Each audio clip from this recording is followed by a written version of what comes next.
Happy Holy Hump Day on this January 4th, everyone. I'm Pastor Robert. Welcome to this midweek time where I can share some spiritual thoughts and reflections with you. Also, an early Happy Epiphany Day. Epiphany is just 2 days away, falls on January 6th, and it's about the wise men in Matthew chapter 2 when they follow the star to the Christ child. And that's actually why I'm wearing this Star Trek outfit, this James T. Kirk outfit.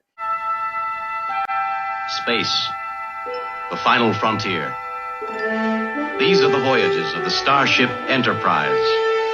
Its 5-year mission, to explore strange new worlds, to seek out new life and new civilizations, to boldly go where no man has gone before. Because the wise men were going on a Star Trek, and it was the star that led them to the Christ child. So I want to talk a little bit about Epiphany and the importance of Epiphany. So I want to first begin by sharing with you this first thought about Epiphany.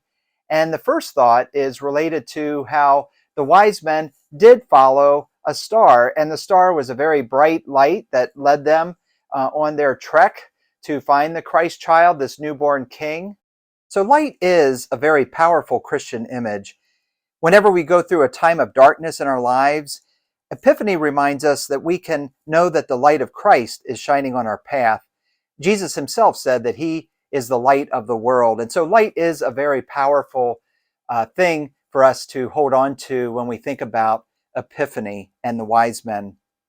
And then I would also say that Epiphany is also a time of joy because it leads us to Jesus. It was the star, that bright star, that led the wise men on their trek to find the Christ child. And we're told that when the wise men arrived there, they rejoiced exceedingly with great joy.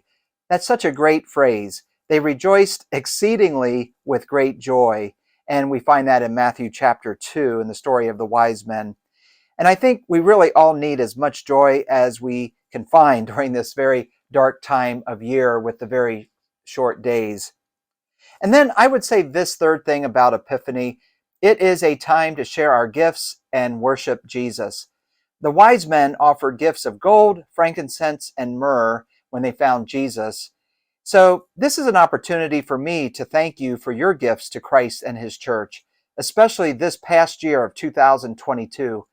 Your gifts have made it possible to have our online worship services, have events like Food, Fun, and Fellowship and Thirst, offer Monday lunch for our community every Monday morning, support mission work and missionaries beyond our local church, have a staff team that helps to oversee our church's ministries, provide Sunday school for our children and youth, confirmation classes for our youth who will be joining the church this May. So I just want to say to all of you, thank you for your gifts to Christ and his church. One of the ways that we're going to be celebrating Epiphany as a church is by having a Food, Fun, and Fellowship covered dish tomorrow night, January 5th. That's Epiphany Eve. And we're going to be taking down the Christmas decorations here at the church, storing them away for next year. And so I invite you to be part of that. It'll begin at 6 p.m. We'll have a meal first, and then we'll have the fun time of taking down the Christmas decorations. So hope to see you there. And I invite you to join us this Sunday for worship at either 9 o'clock in our chapel, 10:30 in our sanctuary, or of course the live stream on our church's YouTube channel at 10:30. The theme is going to be Baptized to Go. We're going to be exploring the meaning of baptism, and it's Baptism of the Lord Sunday when Jesus was baptized. And it'll be an opportunity for all of us to renew our baptism. So join us this Sunday for worship. And again, an early Happy Epiphany to you. To boldly go where no man has gone before.